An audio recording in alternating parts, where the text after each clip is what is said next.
gem from MM. Mickey about to drop a gem. Mickey about to drop a gem. Mickey about to drop a gem. Mickey about to drop a gem. Here comes a gem. Here comes a gem. Here comes a gem from MM. Mickey about to drop a gem. Mickey about to drop a gem. Mickey about to drop a gem. Okay, now listen up. What's up, guys? It's Mickey, and welcome back to another episode of Blank Canvas. All right. How was my BK fam feeling? I hope amazing, excellent, swell. And let's jump into this week's episode. So I don't really know what to call it, but I was having this discussion with somebody, and we were talking about, people making it in life and different ways you can make it. And they brought up the topic of you have to have a beast in you. Now, some people believe a beast has to be big, tall, aggressive, like a dog. In another form, some people might even say you have to have that dog in you, which is true in a sense.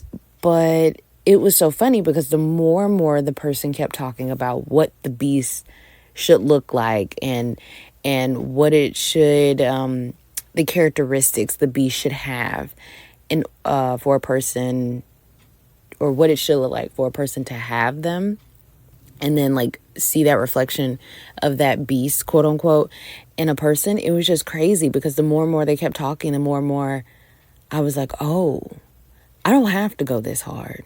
Y'all know that sound like, oh, I don't have to go as hard as you. Literally, I don't have to go as hard. That was the sound that came to my mind because Holy Spirit helped me say this in the right way. But when you are connected to God and when you are following the path, there's a lot of people in society and just the way the world is that is the complete opposite of the kingdom. Like when you live your life a kingdom way, it's the opposite of the way most people in society live their life or that they strive for their life. Pastor Mike from TC taught us years ago that about the pace of grace. Let me start there. The pace of grace, literally not going too fast, also not going too slow.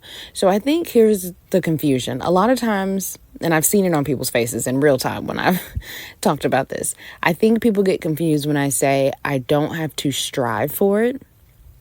I've never said I just kind of glide with it, but that would be kind of cool. I should start adding that. But I don't have to strive for it. And I think people instantly get, especially people here in America, they think, oh my God, you're so lazy. Oh my God, you don't want to work. You don't want to do this. It's just that no, because in the Bible, it talks about faith without works is dead. We're often recommended, and we hear from other Christians and stuff, just start. A lot of us are too afraid to even start, whether it's sometimes we think we got to write down a full-fledged blueprint map. That's not it. You don't always have to have that. Now, if it can come to you now, write it down while it's hot, honey. Okay? Write it down. Because if it was me, when I get them downloads, I'm writing it down. Whether it's in my phone, a notebook, whatever, I'm writing it down. Because I just don't want to lose my creative ideas. But the crazy thing is, if God tells me to scrap them all, I will be obedient and scrap them all. Even if they're fire. Or, this has happened before too. He's given me great ideas, but they weren't for me. They were for somebody else.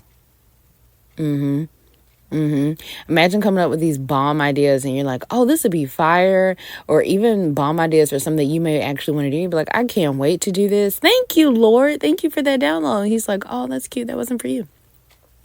I want you to have this fire idea, and then I want you to go give it to somebody else so they can make a profit off of it and whatever.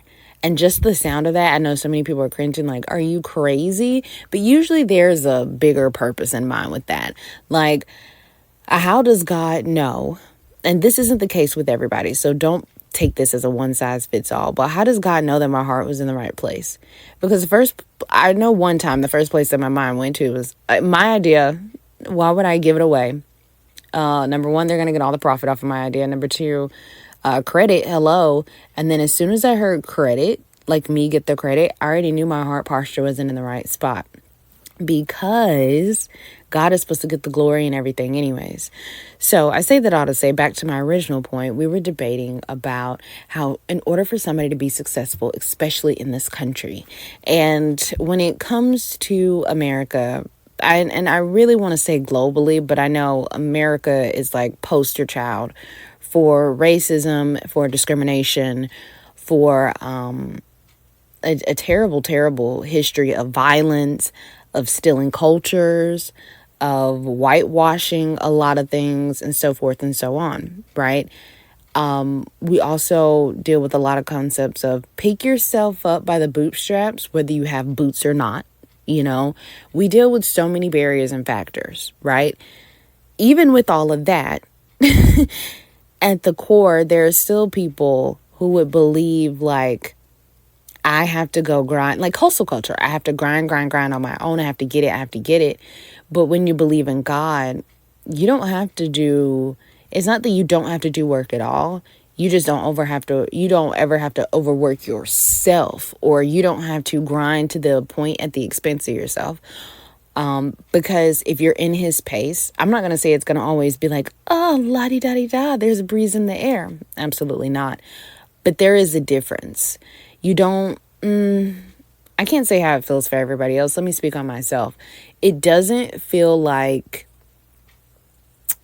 I'm beating myself into the ground quicker. Like I'm one step closer to a foot in the grave with how hard I'm working.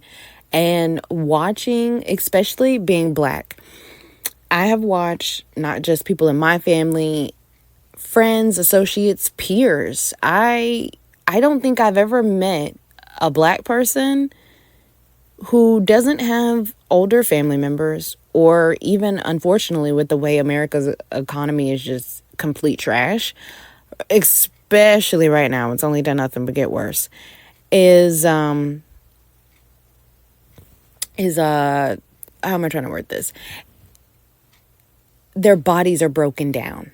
And I know some of that is from the trauma, because, you know, the body keeps score, but a lot of that is they're working 2 to 3 jobs, just like the average person is, before everybody start coming for me. I know the average person is, but the problem is none of us should have to work 2 to 3 jobs to afford basic things, right? Like, we ain't even talking about vacation and everything. The average, especially younger person, is debating,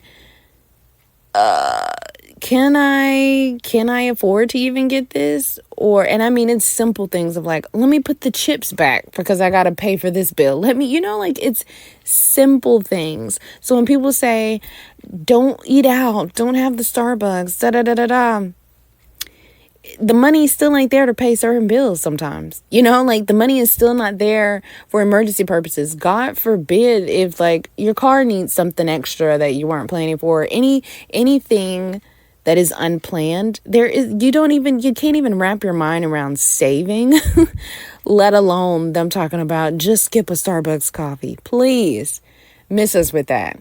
And I say, have you a coffee? Now, of course, you could save money making it at home, but I think people act like you're saving like a ton of money. Honey, even buying it from the store these days, not even just the coffee, I mean groceries, period, is crazy. I thought egg prices were supposed to be going down. That's what y'all put a felon in office for, so the egg prices can go down. I hadn't seen it yet. Actually, I take that back. That's a lie. The one time I did see that it slightly dropped was just because eggs were so high, nobody was buying them. So it was just literally, we can't afford it, so it has no point but to drop now. You can't make this up. This stuff, it's comical. You kind of low-key have to laugh at it, so you're just not completely disgusted every day living in America. Like, seriously. Because this is a horror movie. And I think if you are especially Black, I'll even shout out people of color, but especially if you are Black, you know the horror movie of living in America already. And I think everybody else is starting to get a little taste and glimpse of how much of a horror movie majority of us have been living in. Like, even if you're successful in Black, there are still challenges and stuff that you have to face. And so, again, back to the original point, I think it's hard for people to really understand that I can move in the pace of grace, or I don't have to necessarily strive as hard. Does that mean I'm lazy and I'm not working at all? Absolutely not. But does that mean that I want to beat myself and kill myself and rush myself to my grave even faster? Absolutely not. Does that mean that I want to miss out? I don't have children yet, but if I do one day, does that mean I want to spend a lifetime working 2 to 3 jobs and miss out on being with my children? What's the point of even having them? What's the point of having kids I'm never going to see? What's the point of having kids and then I got to put them in daycare to provide, right? Which I'm not, if you have to do that, I'm not saying anything is wrong. I'm saying for me personally, what's the point of having kids just to put them in daycare where, number one, I'm not spending time, and number two, that's an extra bill, as if life wasn't already expensive enough, right? Like I just don't want to do that. I don't want to subject my kids to that. And please don't take offense to that if you have to do that. I completely understand, because it's just, childcare is expensive as crap, which is why during COVID, a lot of women had to leave the workforce because somebody had to stay home with the kids. And it just kind of shifted and changed the dynamic. Now, I won't get into the jobs that were lost recently by a whole bunch of Black women within this past year, completely targeted, but that's a whole nother episode. So when I picture my life, I don't picture it not having time to spend with my babies. I don't picture it not having time to see my man, right? I don't even want my husband to work himself into the ground. What's the point? Like, okay, so just imagine you have the kids. Maybe you have to send them to daycare. Maybe you don't, whatever. But if I can't afford the things that they actually want to do, like what if they want to go to camp? What if they want to do sports? Or, they won't... I shall not speak that over my kids. But let's just say they can't get everything they want in life. It happens. It happens. And God, thank you in advance for all their needs being met before they even get here. Thank you, Jesus, for aligning their father, and just guiding us in the right way. Thank you in advance. However, life lets us down and disappoints us all at different times, and we don't always get everything we want. But I also don't want to bring them into an environment where either I can provide all the things, but I'm never home. Because those children usually say, but you weren't there. I had everything, but I would have loved a hug. I would have loved time. Time is expensive. Time is expensive. And you think I'm going to give it all to a corporation who would fire me in 3 seconds or replace me in 3 seconds? Or I could be working at a company for like 20-some years and then they bring in a new person and pass me up for a promotion? Or God forbid, you like get sick on the job or something and you have to take some time off and they'd be like, oh yeah, that's cute or whatever, but no thanks. And with the way America is going, we're probably not even going to be protected by certain laws and things after a while. So it's just like, internal scream. That was a little external. Y'all heard that. But it's like it's a conundrum every single day. And what recenters me and to not have to feel like I have to grind and hustle to the level that's at the detriment of me or my loved ones, is simply trusting God and being obedient. And it's not lazy if a person says that they are doing what God says and they don't want to overwork themselves to do it. I don't know why people act like it's such a foreign concept when about I don't even know how many generations, 3, 4, 3 or 4 generations, maybe 5, I don't know. They could take vacation with their jobs. They could buy homes with their jobs. They could buy a car with their jobs, They could have their basic needs met and then some with their jobs. Hell, one income. One. Now you can have 2 and it's still not enough. And the lack of empathy and grace that we have for each other in this country is crazy. Crazy. Not surprising, but crazy. And the judgment that we have for each other, next level. Because even though I may not be judging in this area and I may have empathy in this area, I'm not going to sit up here and act like I just understand everybody's plight and struggle. I don't, but I am willing to listen and I am willing to learn. And I am willing to hear opposing viewpoints to try to paint a full picture of, okay, this is how you view the world. This is how I view the world. Where can we meet in the middle? Right? Blank canvas is all about loving each other a little harder, trying to understand each other a little better. I feel like whether it's male versus female or any kind of race, topic, or just anything in life, you know, the saying they always say, we have more in common than they want us to believe. I think it's true, but I think the divisive topics keep us at bay with each other and against each other, and then the government gets to do whatever they want right under our noses, or they want us to believe we're not as powerful as we are. And when we have the power, the people have the power, and it's literally the way it was made to be, right? And so my main little mini lesson here, right, is that I don't want people to misconstrue anybody who believes in God, that number one, it doesn't take work, or that they're not working because they don't want to grind themselves into oblivion or become a person that they don't even recognize. Like, that was back to the beast point in the beginning, like the qualities and characteristics, as this person was saying, that people have to have in order to be successful. I was like, well, that's great if that's what works for you, or that's great if that's what works for those people. However, the way God made me, I don't have to mold myself to societal standards in order for me to be successful, in order for his purpose to be done.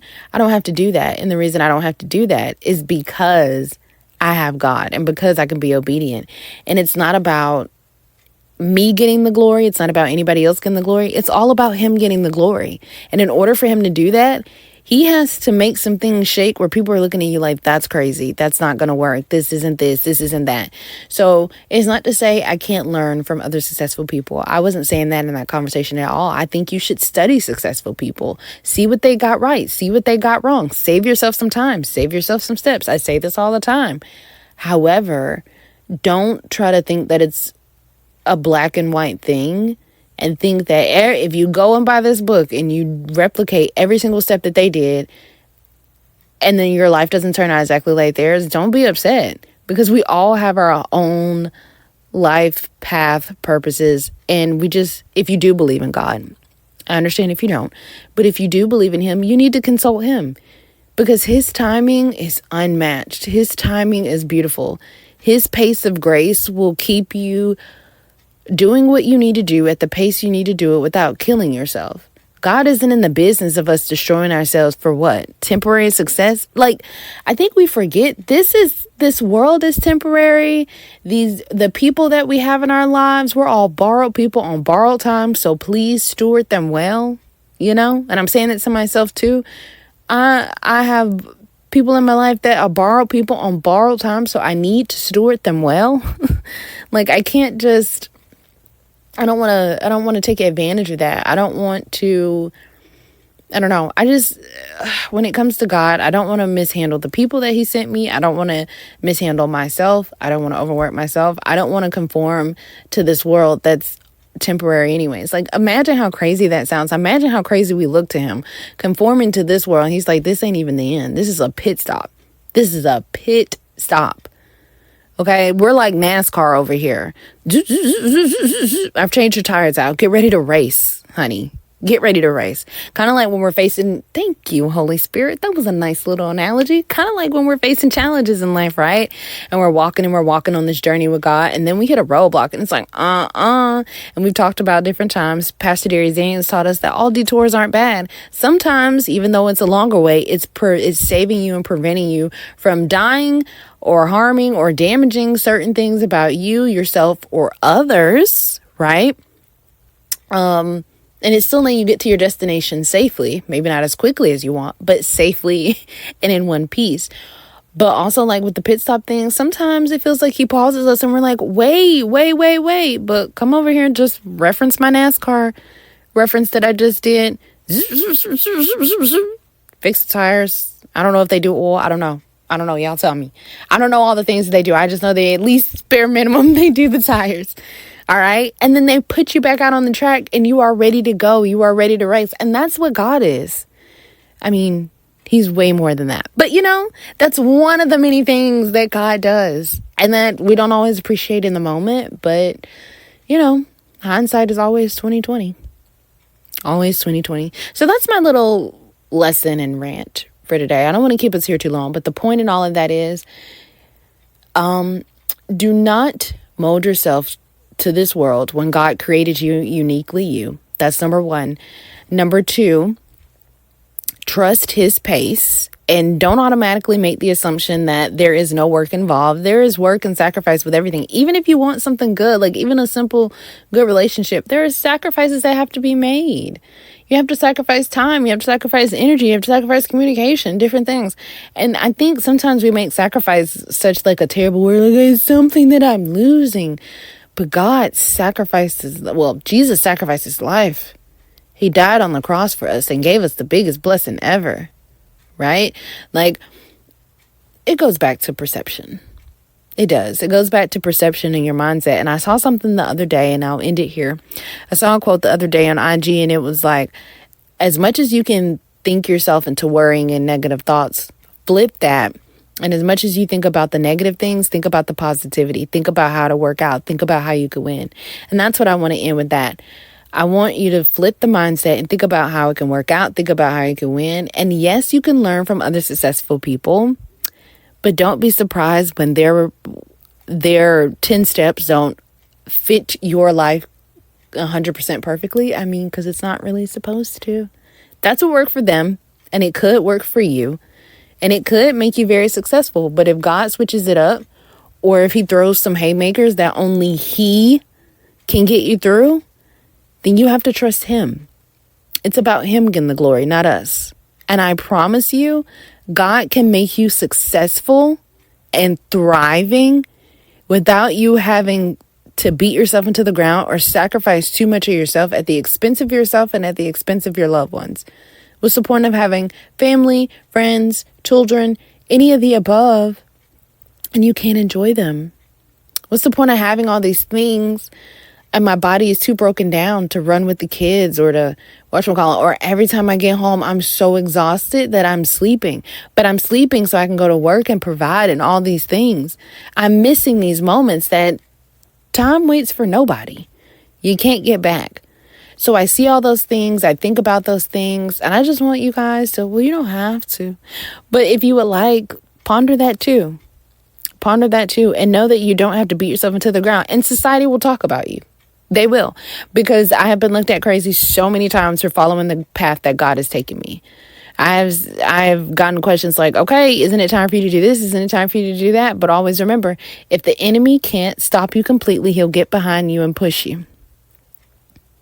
So you have to balance between being afraid and not starting at all, but then also the mindset of, am I moving too slow? Am I not moving quick enough? But this person had this at this age and this person had that. We all have our own paths. So I challenge us all to walk it at our own rate. Well, at the rate that God tells us to walk it, not what it looks like to everybody else, because God can change your whole life in a millisecond. He can snap and it's different. So you have to trust him. You have to invest in your relationship with God. And I don't mean just like pay your tithes. Of course, pay your tithes, but the more important thing, even over that, he loves a cheerful giver. He don't want you to just give just because you out of fear or anything. He wants you to give because you want to give. And if you're not at that place, then don't be doing it because he knows your heart, right? So I want us to reflect on that, or at least try to, and make sure you consult with God what you're supposed to be doing in this season, who you're supposed to be surrounded with, and which way he wants you to do it. Right. And if he's not speaking at this moment, it's okay. Go back. I remember, I think Pastor Mike taught us this from TC. Go back to what he previously told you. If you don't hear anything just yet, keep doing what he previously told you, because when the time is right, he'll let you know when the next steps are. And he will start aligning things for them to happen.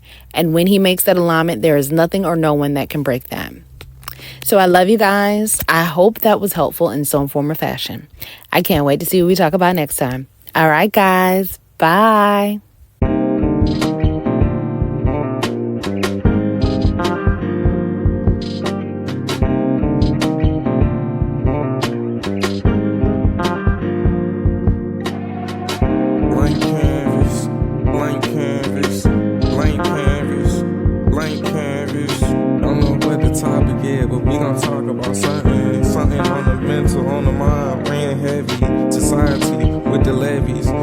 Deadly, silent killer, hard to daddy. Most killers had no daddy. Sadly, that's just what it be in my community. We got no unity. Dark skin wanna ruin me. I'm speaking fluently. So just listen. Blank canvas.